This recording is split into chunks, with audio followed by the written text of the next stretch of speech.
Assalamualaikum warahmatullahi taala wabarakatuh. A'udzubillahi minasyaitonirrajim. Bismillahirrahmanirrahim. Alhamdulillahirabbil alamin wassalatu wassalamu ala sayidina Muhammadin asyrafil anbiya'i wal mursalin wa ala alihi wa sahbihi ajma'in. Amma ba'du. Alhamdulillah, syukur kita kehadrat Allah Subhanahu wa taala yang telah memberikan kesempatan kepada kita pada pagi yang mulia ini untuk bersama sekali lagi bagi membincangkan sambungan kitab Al-Ibanah wal Ifadah pada bab membicarakan haid, nifas dan istihadah bagi seorang perempuan. Kita sambung muka surat 56. Siapa yang ada kitab, kita sambung muka surat yang ke-56. Sambungan pada fasal membicarakan perkara-perkara yang diharamkan. Perkara-perkara yang diharamkan, perkara-perkara yang diharamkan atas orang yang berpuasa. Perkara-perkara yang diharamkan bagi orang yang berpuasa. Bagi puasa pula.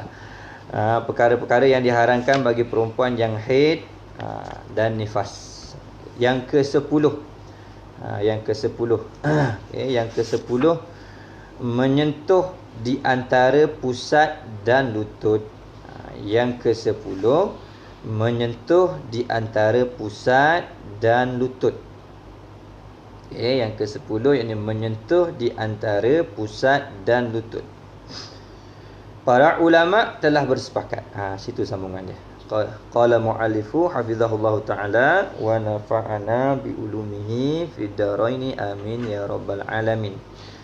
Ke-10 menyentuh di antara pusat dan lutut.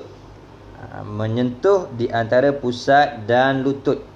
Ini suami menyentuh isteri di antara pusat dan lutut. Ini bahagian pusat sampai ke lutut. Para ulama telah bersepakat bahawa menyetubuhi perempuan berhaid adalah haram. Bersetubuh dengan perempuan haid adalah haram. Berdasarkan firman Allah Subhanahu wa taala, wa yas'alunaka 'anil mahid qul huwa adza fa'tazilun nisaa fil mahid wa la taqrabuhunna hatta yathurna fa idza tatahharna fa'tuhunna min haitsu amarakumullah innallaha yuhibbut tawwabina wa yuhibbul mutatahhirin. Maksudnya, mereka bertanya kepadamu tentang haid, wahai Muhammad. Katakanlah, haid itu adalah suatu kotoran. Azan ni makna suatu kotoran. Oleh sebab itu, hendaklah kamu menjauhkan diri dari wanita di waktu haid. Dan janganlah kamu mendekati mereka sebelum mereka suci. Apabila mereka telah suci, maka campurilah mereka. Ini gaulah mereka semula. Apabila mereka telah suci, maka campurilah mereka itu di tempat yang diperintahkan Allah kepadamu. Sesungguhnya Allah sangat menyukai orang-orang yang bertaubat dan menyukai orang-orang yang mensucikan diri. Di dalam ayat ni ada tegahan atas suami supaya jangan menggauli isterinya. Ini jangan bersetubuhlah. Selain daripada itu tak ada masalah. Nak makan bersama, nak tidur bersama di tempat dia, nak duduk serumah, nak sebilik dan sebagainya, tak ada masalah. Yang ditegak ialah untuk melakukan persetubuhan. Dan berdasarkan beberapa hadis yang sahih tentang larangan tersebut, menurut Al-Imam Al-Syafi'i rahimahullah ta'ala, barang siapa yang menyetubuhi isterinya ketika haid, maka ia telah melakukan dosa yang besar. Dosa yang besar. Begitu juga, yakni larangan menyetubuhi perempuan berhaid adalah haram. Begitu juga diharamkan menyentuh di antara pusat dan lutut, yakni bahagian di antara pusat dan lutut. Berdasarkan hadis Ibnu Umar yang diriwayatkan oleh Ibnu Majah dan Al-Baihaqi dengan maknanya, sa'altu Rasulullah sallallahu alaihi wasallam ma yahillu li min amraati wa hiya haidun faqala laka ma fawqal izar Maksudnya aku bertanya kepada Rasulullah sallallahu alaihi wasallam tentang apa yang halal bagiku ketika isteri aku berhaid. Lalu Nabi sallallahu alaihi wasallam menjawab, iaitu anggota di atas izar, yakni anggota yang di atas sarung. Kain sarung lah maksudnya, selain daripada bahagian yang berada di antara pusat dan juga lutut. Yang mana hadis ini riwayat daripada Abu Daud dan Al-Baihaqi. Okey, baik. Kemudian hadis yang diriwayatkan daripada Sayyidatina Aisyah radhiyallahu anha, bahawa beliau berkata, kanat ihdana idza kanat haidan fa arada Rasulullah sallallahu alaihi wasallam ay yubashiraha amaraha ay tattazira fi fawri haidatiha thumma yubashiruha. Qalat wa ayyukum yamliku irbahu kama kana nabiyyu yamliku irbah.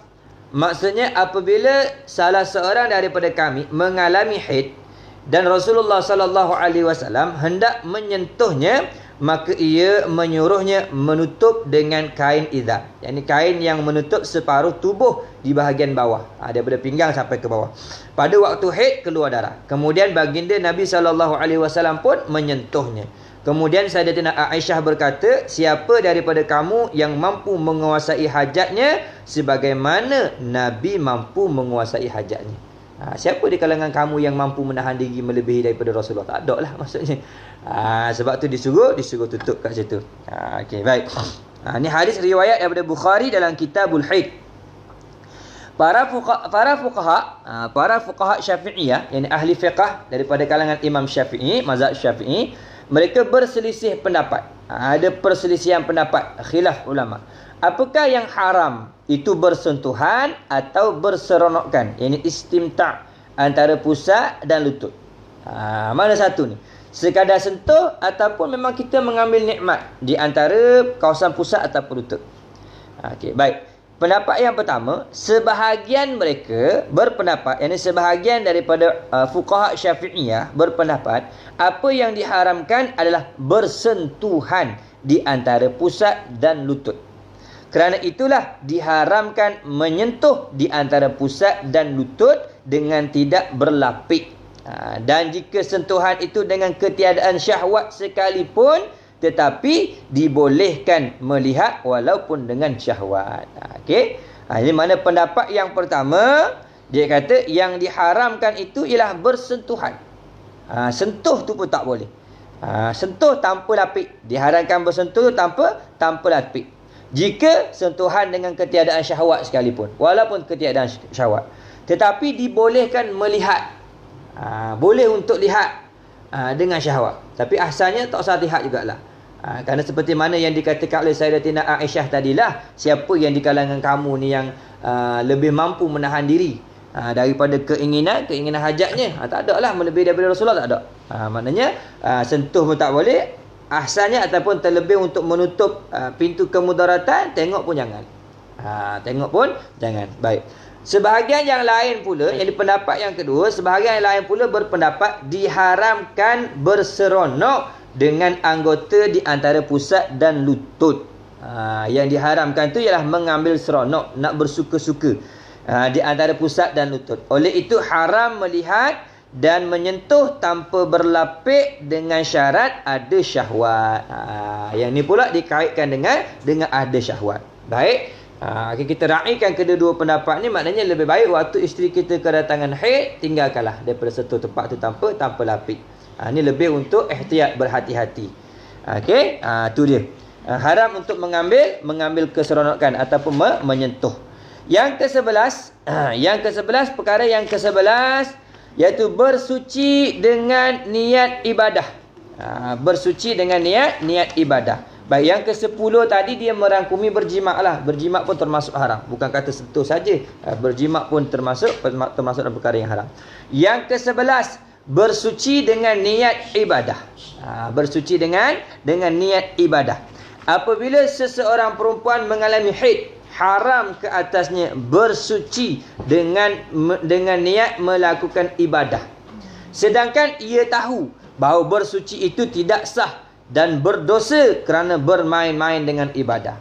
Tu bersuci umpama wudu. Dia tahu dah orang perempuan haid ni tak boleh niat wudu, tak boleh niat untuk niat bersuci ketika dia mengambil wudu. Maka tak boleh. Kalau dia tahu dalam keadaan tahu dia buat juga, maka hukum wudunya tidak sah, bahkan berdosa. Berdosa kerana apa? Kerana bermain-main dengan ibadah. Ini kena jaga baik-baik. Okey, baik. Hukum tidak sah perempuan yang mengalami haid bersuci adalah bersuci dengan tujuan menghilangkan hadas. Tujuan untuk menghilangkan hadas. Seperti biasalah kita niat untuk sembahyang tu kan. Sahaja aku berwudu menghilangkan hadas kecil kerana Allah Ta'ala, umpama contoh. Kita niat gitu. Tu yang tak boleh. Sama ada wudu ataupun mandi. Mandi pun begitu. Mandi dengan niat menghilangkan hadas, maka tak boleh. Adapun bersuci yang disunatkan untuk tujuan membersihkan, yakni bersuci untuk membersihkan diri, seperti mandi. Seperti mandi untuk melakukan ihram, wukuf, melontar di jamrah, maka hukumnya sunat tanpa ada khilaf. Kita buat perkara yang sunat seperti niat untuk bersihkan diri. Mana niat untuk bersihkan diri. Ataupun cuaca panas, kita mandi dengan niat untuk menyejukkan badan. Ataupun kita bersuci dengan niat untuk menyejukkan anggota wuduk ni, umpama contoh. Bukan niat untuk mengangkat hadas. Ketika itu diperbolehkan tanpa ada khilaf. Mana tak ada khilaf ulama. Dalam kitab Al-Majmu' dia punya dobit kat situ. Boleh lihat dalam kitab Al-Majmu'. Hal ini berdasarkan sabda Nabi sallallahu alaihi wasallam kepada Sayyidatina Aisyah. Kepada Sayyidatina Aisyah. Ketika beliau mengalami haid. Sayyidatina Aisyah ketika haid, Nabi berkata kepada isna'i ma yasna'ul hajj ghaira alla tatufi. Lakukanlah apa saja yang dilakukan oleh orang yang mengerjakan haji, tapi janganlah engkau tawaf di Kaabah. Termasuk mandilah yang boleh dilakukan, melainkan tawaf. Okey, baik. Habis itu pada bab perkara-perkara yang diharamkan bagi perempuan yang haid dan nifas. Penutup bagi bab ni, apabila darah haid dan nifas berhenti, maka sebelum mandi atau tayamum tidak dibolehkan melakukan apa-apa pun kecuali puasa dan talak. Ketika perempuan dia sudah suci, katakan dia sudah suci, dia masih lagi tidak boleh buat perkara yang dinyatakan tadi, melainkan dua perkara je, iaitu puasa dan diceraikan. Yang lain tak boleh buat lagi. Tak boleh baca Al-Quran, tak boleh duduk dalam masjid, tak boleh nak bersama dengan suami, itu tak boleh lagi semua tu.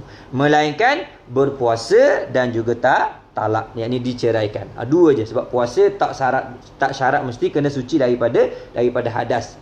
Umpama contoh dia suci pukul 5 dah. Kemudian dia tak nak mandi lagi, nanti masuk pada waktu subuh.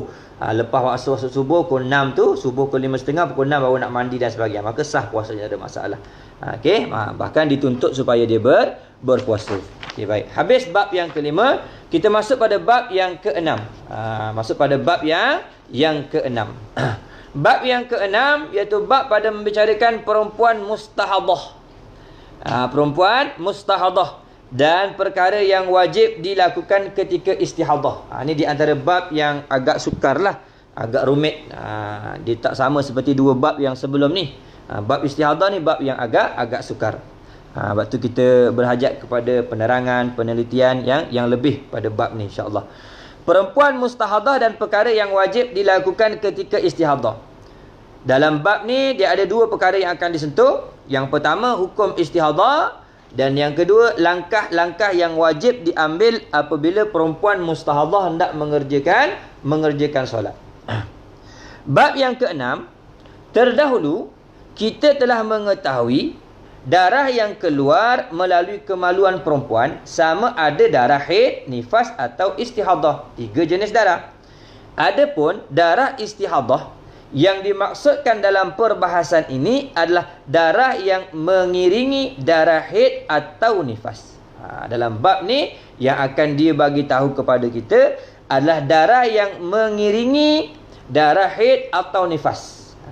Haid keluar, kemudian ada darah, ataupun sebelum daripada berlaku haid keluar darah, ada mengiringi. ataupun nifas. InsyaAllah ta'ala dia kata gambaran-gambarannya akan diterangkan dalam bab yang lagi akan datang. Sama ada perempuan itu termasuk dalam mustahadah ataupun istihadah dalam nifas ataupun istihadah dalam haid. Sekiranya darah tidak mengiringi haid atau nifas, ia juga dianggap sebagai darah istihadah. Cuma tidak berlaku pada gambaran-gambaran istihadah yang akan diterangkan nanti. Ada juga perempuan yang berlaku darah istihadah. Umpama contoh, kita ambil contoh perempuan yang dah keluar darah selama 15 hari 15 malam. Okey, kemudian dia tak keluar darah lagi untuk beberapa hari, 3-4 hari tak keluar darah, kemudian keluar darah. Ketika tu darah yang keluar tu maknanya dia tak mengeringi, dia dah terpisah dengan suci dah ketika tu. Tu tak termasuk dalam gambaran istihadah yang akan diterangkan nanti. Ataupun kita kata darah yang keluar yang dipanggil sebagai damu talqi, darah sakit ketika nak bersalin. Yang tu pun termasuk dalam darah rosak ataupun darah istihadah menurut sebahagian daripada ulama. Okey. Yang pertama, darah yang datang sebelum usia haid.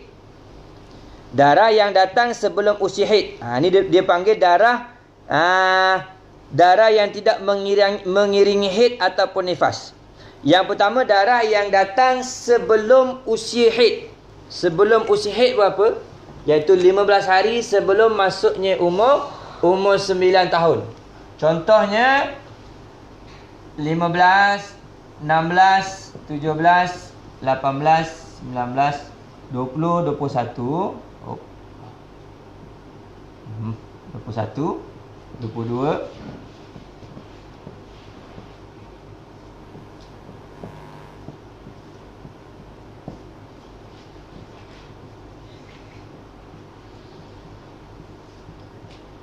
Okey.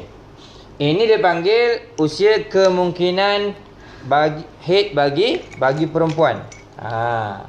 Ni usia kemungkinan haid bagi perempuan yang baru pertama kali nak kedatangan haid. 1 hari bulan ni umurnya 9 tahun. Okey, baik. Kalau darah keluar sebelum ni,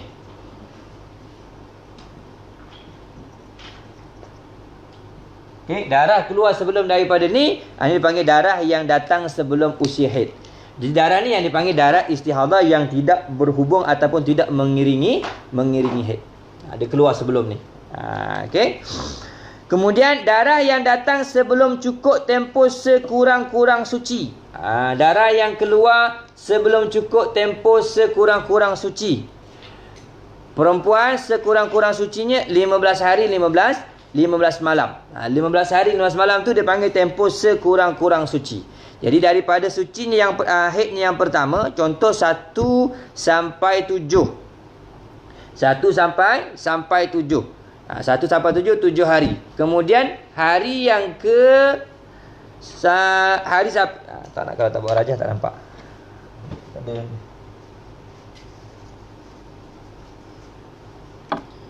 Okey. Contohnya ini 7 hari haidnya. Okey.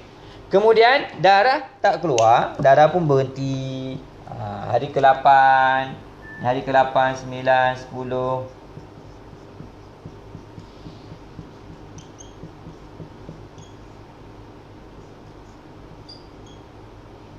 21, 22. Okey. 15 hari ni. Okey. Jadi darahnya keluar bila? Dia keluar pada 17 umpama contoh. 17, 18, 19. Okey.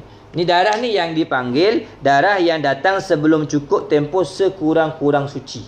Darah yang keluar sebelum cukup tempoh sekurang-kurang suci. Ni 15 hari ni tempoh sekurang-kurang suci daripada haid ni yang pertama. Jadi darah ni pun dipanggil sebagai darah istihadah yang tidak mengiringi haid. Ni lain hukum dia. Okey, ni lain hukum dia. Baik. Dan yang ketiga, darah yang keluar kurang dari sehari semalam. Darah yang keluar kurang daripada sehari semalam. Ada seorang perempuan, dia keluar darah pukul 1 tengah hari. Kemudian pukul 3 berhenti dah, tak ada darah. Maka ketika tu tak dihukumkan sebagai darah haid. Dia panggil sebagai darah istihadah lagi. Dia panggil darah istihadah lagi. Ataupun dia keluar darah sehari 2 jam sampai ke 7 hari ada 14 jam. Kemudian tak keluar darah berpanjangan, maka itu pun tak dihukumkan sebagai haid, dipanggil sebagai darah istihadah. Dipanggil darah yang tidak mengiringi haid ataupun nifas. Baik. Yang keempat, darah yang keluar semasa bersalin, damu talqi, yang tidak dihukumkan dengan haid, yang tidak berhubung dengan haid yang sebelumnya. Ini dipanggil darah yang tidak mengiringi haid ataupun nifas. 4 keadaan ni. Yang ni dia tak termasuk dalam bab yang akan dibicarakan nanti. Okey. Bila kita ingat benda ni je, insya-Allah kita akan nampak pada bab istihadah nanti. Pertama, hukum istihadah. Kita lihat apa hukum istihadah. Apabila dihukumkan darah itu sebagai darah istihadah ataupun darah fasad, maka ia adalah hadas yang berterusan. Hadas yang berterusan yang membatalkan wudu. Daimul hadas dia panggil. Hadas yang berterusan yang membatalkan wudu. Contohnya seperti orang yang sentiasa keluar air kencing ataupun salasil baul, tetapi ia tidak menghalang daripada mengerjakan puasa dan solat. Dia cuma membatalkan wudu, tetapi dia tak termasuk dalam kalangan orang yang terhalang daripada melakukan puasa dan solat. Maksudnya keadaan dirinya itu suci. Dia suci, perempuan yang suci. Dia tak sama hukumnya dengan perempuan yang haid dan juga perempuan yang nifas. Oleh itu seseorang mustahadah. Perempuan yang mengalami istihadah dipanggil mustahadah. Seorang mustahadah hendaklah terlebih dahulu membasuh darah di kemaluannya, kemudian mengikat dengan cawat, kemudian berwudu setiap kali solat fardu dan terus solat. Bagaimana caranya dia nak menunaikan solat? Kerana dia ni termasuk perempuan yang wajib menunaikan solat. Jadi setiap kali masuk waktu nak menunaikan solat, wajib dia membasuh kemaluannya daripada segala darah. Kemudian kalau perlu tampal atau kalau perlu sumbat kalau tak mendatangkan kemudaratan, dan kalau bukan dalam bulan puasa. Mana kena sumbat kalau tak termasuk dalam bulan puasa. Okey, kalau tak maka tak perlu. Kalau masuk dalam bulan puasa maka tak perlu. Kalau kita sumbat tu menyebabkan kesakitan pun jangan sumbat. Okey, kemudian apa? Ikat cawat. Maknanya pakai pelapik. Pelapik ditampal dengan pelapik, kemudian terus berwuduk. Untuk menunaikan solat fardu. Setiap kali solat fardu, dia terus berwuduk. Dan terus solat. Jangan dia buat sesuatu perkara yang lain yang tak termasuk dalam perkara yang berkaitan dengan solat. Okey, tu kaedah dia kena jaga baik-baik. Mana setiap waktu. Setiap kali nak sembahyang dia kena buat. Setiap kali nak sembahyang dia kena buat. Benda yang sama. Andai kata ambil contoh, dia waktu dia lepas daripada dia dah bersihkan kemaluan dia, kemudian dia pun tutup ataupun dia tampal ataupun dia sumbat, kemudian dia berwuduk, dia nak pergi mayang tu duduk pergi singgah dulu jumpa orang ni, buat benda-benda lain, bukan melibatkan tentang urusan solat, maka ketika itu batal wuduknya. Dia kena pergi ambil wuduk mula. Dia kena buat kaedah daripada awal, bukan sekadar kena berwuduk semula aja, kena buat daripada awal. Kena bersihkan semula kemaluan dia, kemudian dia kena tampal ataupun pakai sesuatu yang boleh menghalang darahnya keluar, berwuduk terus pergi solat. Terus pergi solat. Dalil hukum tersebut berdasarkan hadis Sayyidatuna Aisyah radhiyallahu anha. Ja'at Fatimatu bintu Abi Hubaishin ila Nabi sallallahu alaihi wasallam wa qalat ya Rasulullah inni imra'atun ustahadu fala athhur afa ad'u as-salah faqala Rasulullah sallallahu alaihi wasallam la innama dhalika irqun wa laysa bil haidati fa iza aqbalatil haidatu fatruki as-salah fa iza zahaba qadruha faghsili anki wa salli. Maksudnya Fatimah binti Abi Hubaish telah datang kepada Nabi SAW. Lalu dia berkata, ya Rasulullah, sesungguhnya aku adalah seorang wanita yang mengalami istihadah sehingga aku tidak suci. Apakah aku boleh meninggalkan solat? Dia tanya. Maka jawab Rasulullah, tidak. Sesungguhnya itu sejenis darah penyakit dan bukan haid. Apabila haid itu datang, maka tinggalkanlah solat. Dan apabila berlalu ukuran waktunya, maka basuhlah darah dari tubuhmu itu, lalu solatlah. Kalau dalam tempoh haid lah. Kalau dah masuk dalam tempoh istihadah, maka dihukumkan sebagai perempuan istihadah, wajib untuk dia solat. Basuhlah apa yang patut dibasuh. Kemudian kita lihat yang ada kitab tu ditunjukkan kedua langkah-langkah yang wajib diambil apabila perempuan mustahadah hendak mengerjakan solat. Okey, kaedah ni diambil dalam kitab Tuhfatul Muhtaj dan juga hasyiah bagi Tuhfatul Muhtaj. Baik. Pertama, dia kena apa? Basuh farajnya. Bila nak solat, okey, nak solat ni buatnya bila masuk waktulah. Bila masuk waktu je dia pun buat. Yang pertama dia kena apa? Membasuh. Membasuh kemaluannya ataupun membasuh faraj. Ni yang pertama. Step 1. Gi ke step yang kedua, sumbat. Menyumbat. Ini kalau bukan dalam bulan puasa dah. Kalau bulan puasa tak boleh, batal puasanya nanti. Okey. Selepas tu dia pakai, kalau istilah kita dia kata bercawap. Sekarang ni kita pakai itulah. Apa dia panggil? Pad. Kita pakai pad. Okey. Kemudian wuduk. Okey. Kemudian dia wuduk. Wuduk dalam waktu. Wuduk dalam waktu. Masuk waktu. Wuduk dalam waktu tu. Okey? Mana?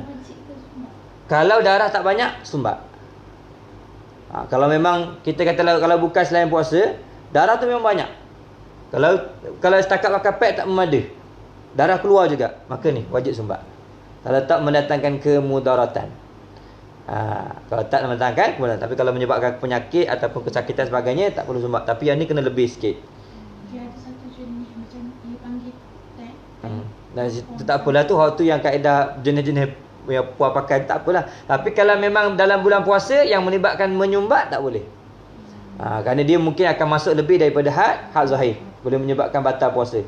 Tu kena jaga baik-baik. Okey, jadi mana bercawap. Sekadar yang kita rasa yakin tak keluar darah. Tak keluar darah. Kalau kita dah pakai tebal macam ni, tengah sembahyang tu rasa apa tu, habiskan sembahyang, tak ada masalah. Keluar tu maksudnya dah keluar mana? Dok keluar mengalir. Kalau macam sekadar pakai pad. Tak apa, kalau dia duduk kat pad saja tak masalah dah. Tak keluar mengalir. Waktu dia nak kena suruh sumbat supaya tak keluar mengalir. Okey. Wuduk, kemudian naik seterusnya. Lepas daripada ni kena mualat. Mesti berturut-turut, tak boleh terputus. Mualat ni maksud berturut-turut. Okey, daripada satu ni dia berterusan. Jangan kita basuh dulu, kemudian kita buat kerja lain, waktu sumbat pula. Tak boleh. Dia kena berterusan. Mesti kena berterusan. Kena mualat. Okey, kemudian akhir sekali wuduk pada tiap kali solat. Wuduk tiap kali solat. Okey. Wuduk pada tiap kali solat. Untuk solat fardu, mana setiap kali solat. Kalau pada solat fardu tu berhubung dengan solat qada, mana kena 2 kali. Kerana qada dan solat fardu ni merupakan 2 solat yang berbeza. Okey, baik. Kita lihat huraian dia. Pertama, hendaklah dia membasuh farajnya sebelum daripada berwuduk. Sebelum daripada berwuduk. Yang kedua, wajib menyumbat farajnya seperti dengan kapas untuk menahan najis, ini darah mengalir, atau untuk mengurangkannya, yakni mengurangkan darah. Kot. Ataupun untuk mengurangkan darah tu. Ni selain daripada bulan puasa dah, selain daripada bulan puasa. Okey, diwajibkan berbuat demikian, yakni diwajibkan berbuat ataupun menyumbat dengan syarat-syarat yang berikut. Dengan syarat-syarat yang berikut.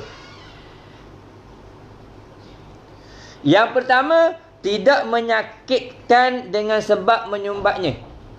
Tidak menyakitkan dengan sebab kita menyumbat dalam farah tu, tak mendatangkan kesakitan. Yang kedua, bukan seorang yang berpuasa. Jika ia berpuasa, maka wajib ia tinggalkan sumbat pada siang hari. Malam hari tak apa, siang hari tinggalkan. Yang ketiga, berhajat kepada sumbat. Jika tidak berhajat, maka tidak wajib sumbat. Mana berhajat ni memang darahnya banyak. Mana kalau berhajat, maka kena sumbat. Kalau tak perlu. Itu syarat dia dah. Itu syarat dia. Baik. Ketiga, hendaklah ia bercawat. Cawat maksudnya memakai tuala wanita. Modest bahasa lama lagi ni. Selepas menyumbat, dah sumbat pakai pula, lapik pula satu lagi, ataupun tampal satu lagi. Okey, diwajibkan berbuat demikian dengan dua syarat. Wajib bercawat dengan dua syarat. Yang pertama, memang berhajat kepada benda ni, pada tuala wanita ni. Disebabkan darah tidak berhenti keluar dengan sumbat saja. Dah sumbat darah keluar lagi, maka pakai ni wajib. Wajib.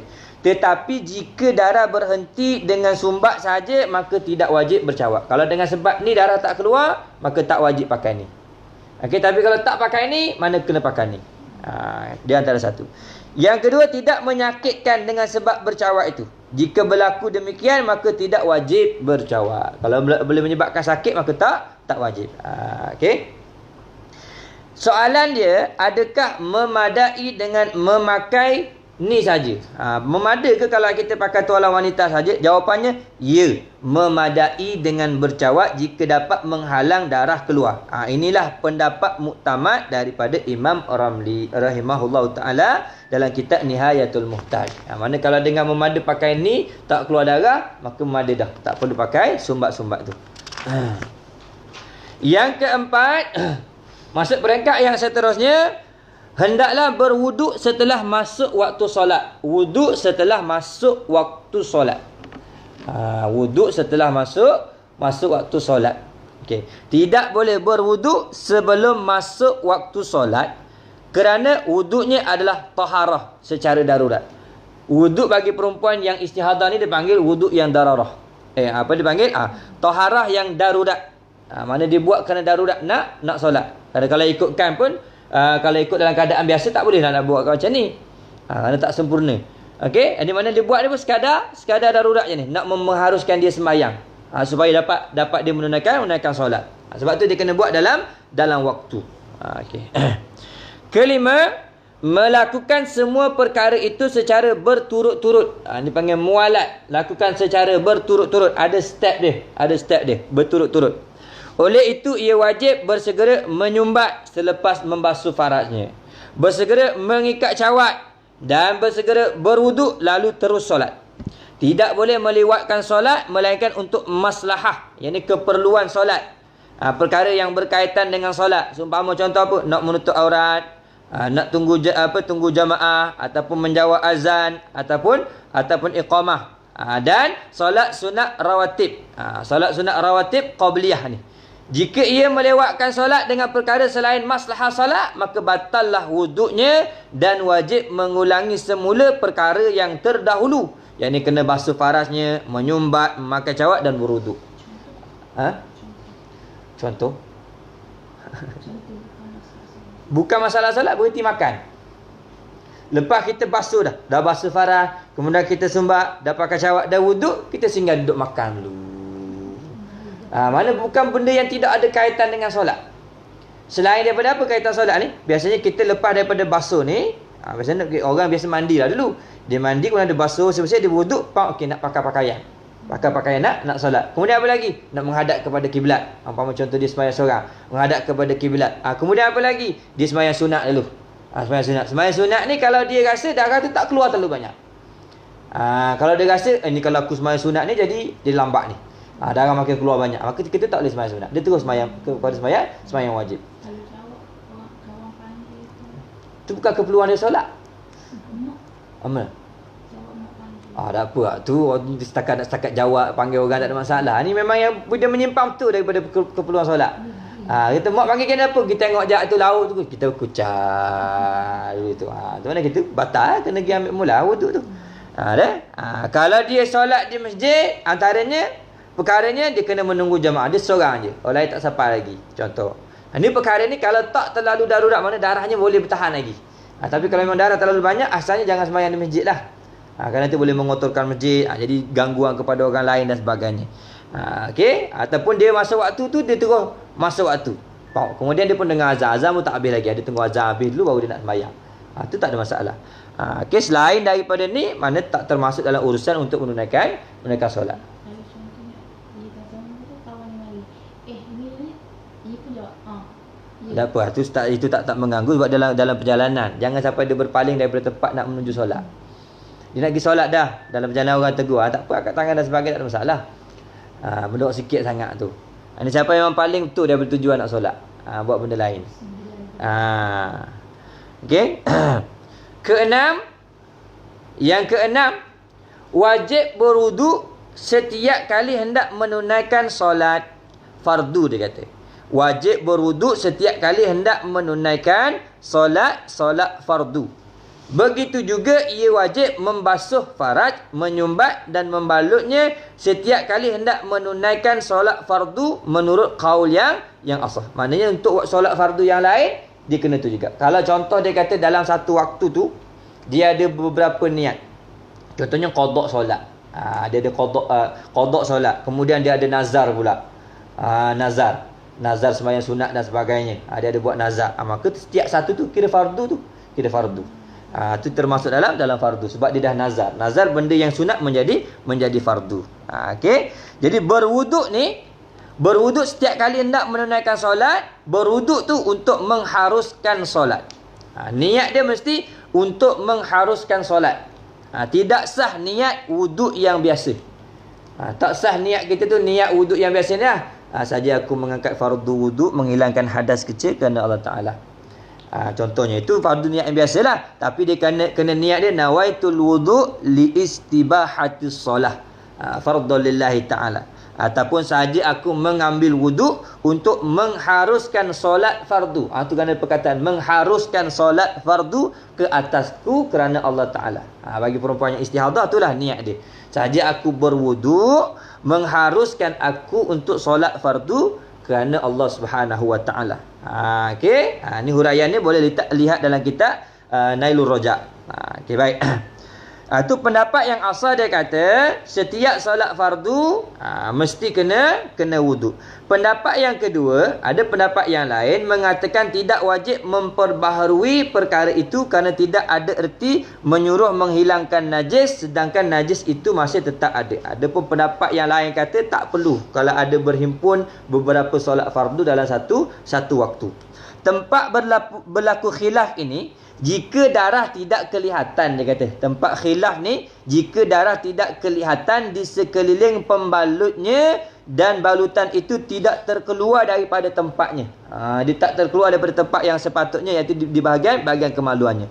Jika sebaliknya, wajib ia memperbaharui basuhan dan balutan itu tanpa sebarang khilaf. Kerana najis itu telah menjadi banyak dan ia boleh dikurangkan.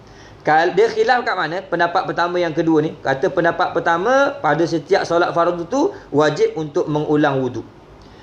Wajib untuk mengulang semulalah keadaan yang pertama tadi tu. Wajib daripada membasuh faras, menyumbat dan membasuh setiap kali, kemudian kena wuduk dan segera solat tu ketika dia punya tempat khilaf ni ketika tidak kelihatan darah. Ketika apa? Itu pendapat pertama. Pendapat kedua pula kata tak wajib. Kenapa berlaku khilaf? Selama mana dia kata darah tu tak kelihatan. Tak kelihatan pada pad tu. Dan pad yang kita pakai tu tak berpindah daripada tempat asalnya. Itu tempat khilaf situ. Adapun kalau di pad tu nampak darah dah, ni tak ada khilaf, memang kena basuh lah. Memang kena basuh. Okey. Okey, sampai situ dulu. Berkenaan dengan cara bersuci perempuan yang istihadah. Kita habiskanlah terus buat istihadah ni. Baik. Adakah boleh, kita habiskan adakah boleh perempuan mustahadah mengerjakan solat sunat? Jawapannya, ia dibolehkan mengerjakan solat sunat seberapa banyak yang ia mahu, sama ada di dalam waktu solat fardu atau di luarnya dengan sekali wuduk. Dengan sekali wuduk. Ni bagi orang nak menunaikan solat sunat tak ada masalah. Sama ada dalam waktu ke luar waktu ke tak ada masalah. Umpama solat waktu duha, bolehlah untuk dia berwuduk. Niat untuk mengharuskan solat sunat. Tu mana dia pun bersemayang. Dengan satu wuduk tu boleh buat beberapa daripada jenis solat sunat, tak ada masalah. Untuk solat sunat. Baik. Kemudian hukum darah keluar selepas memakai syahwat. Hukum darah keluar selepas pakai dah. Kita dah basuh, dah sumbat umpama contoh, dah pakai dah syahwat tu, kemudian darah keluar. Tidak mengapa. Ini hukumnya. Tidak mengapa keluar darah selepas bercawat, melainkan berlaku kecuaian dalam mengikat cawat. Sepatutnya kita letak betul-betul ni, kita tak letak betul-betul. Memang kita tengok, sengit rupanya. Umpama contohlah, sengit. Memang tak letak tepat betul. Keluar darah. Ini tak boleh. Yang ni batal. Adapun kalau dah memang kita letak molek dah, memang kita yakin darah tak keluar, dengan tampannya lagi, dengan letak dua, umpama contoh takut darah keluar, kemudian darah keluar juga. Ini tak mengapa. Okey, yang ni tak mengapa. Adakah darah istihadah, maknanya boleh solat lah. Solat terus je, tak ada masalah. Adakah darah istihadah dimaafkan? Menurut pendapat Syekh Ibn Hajar Al-Makki, dimaafkan. Sama ada banyak atau sedikit darah istihadah. Darah ni dimaafkan ketika solat tu, dimaafkan, tak ada masalah. Manakala menurut Syekh Ramli Al-Misri, dimaafkan darah yang sedikit saja. Imam Ramli kata kalau sedikit dimaafkan. Imam Ibn Hajar kata kalau banyak ke sikit ke tak ada masalah. Kenapa? Dia usaha tutup dah. Dia usaha tutup. Okey, tak ada masalah. Kemudian kita lihat hukum darah istihadah berhenti. Apa hukum yang perlu kita ambil apabila darah itu berhenti? Apabila perempuan yang mengalami istihadah, dia ambil wudu. Kemudian darahnya berhenti selepas selesai berwudu, atau semasa berwudu, atau dalam solat. Dia sedang berwudu, okey, dia dah bersih dah. Dia dah basuh, kemudian dia sumbat, kemudian dia balut ataupun dia tampal, kemudian darahnya berhenti. Dia rasa betul darahnya berhenti. Ataupun ketika dia sedang berwudu, waktu dia mengambil wudu dia rasa tak keluar darah dah ni. Contoh. Atau apa kita kata ni, atau dalam solat. Ataupun ketika dia tengah solat. Maka hukumnya, jika tempoh darah berhenti itu cukup untuk ia melakukan wuduk dan solat, maka ia wajib mengulangi wuduk dan solatnya. Kalau darah tu berhenti pada waktu solat tu lah, darah tu berhenti pada waktu yang cukup untuk dia mengulangi wuduk dan solatnya semula. Sekurang-kurangnya berapa? Kita kata nak basuh dan sebagainya 10 minit. Ada waktu 10 minit darahnya berhenti. Faham contoh? Maka yang tu disuruh untuk mengulangi. Wajib mengulangi wuduk dan solatnya. Okay. Namun jika tempoh darahnya berhenti, ia tidak sempat menyelesaikan wuduk dan solat, maka ia tidak wajib melakukan sesuatu pun. Ia boleh meneruskan solatnya ketika darah itu berhenti. Maknanya dia boleh teruskan untuk solat kalau dia memang tak ada waktu yang lain untuk menunaikan solat pada waktu tu. Okay. Adakah ia dibolehkan solat selepas darahnya berhenti jika ia sudah biasa mengalami berhenti darah dan kembali semula? Orang yang ada adat, dia tahu tentang adat istihadahnya ni, berhenti kemudian keluar semula. Dia tahu dah darah ni berhenti ni, nanti dia akan keluar balik contohnya.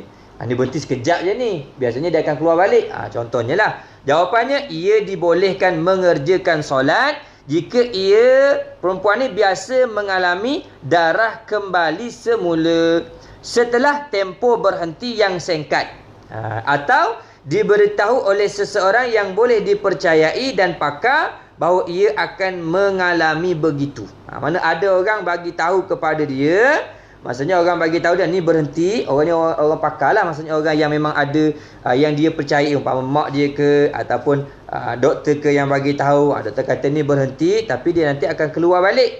Jadi yang ni dia boleh mengerjakan solat. Sebab apa? Sebab dia dah biasa mengalami darah kembali semula setelah tempoh berhenti yang singkat. Okey.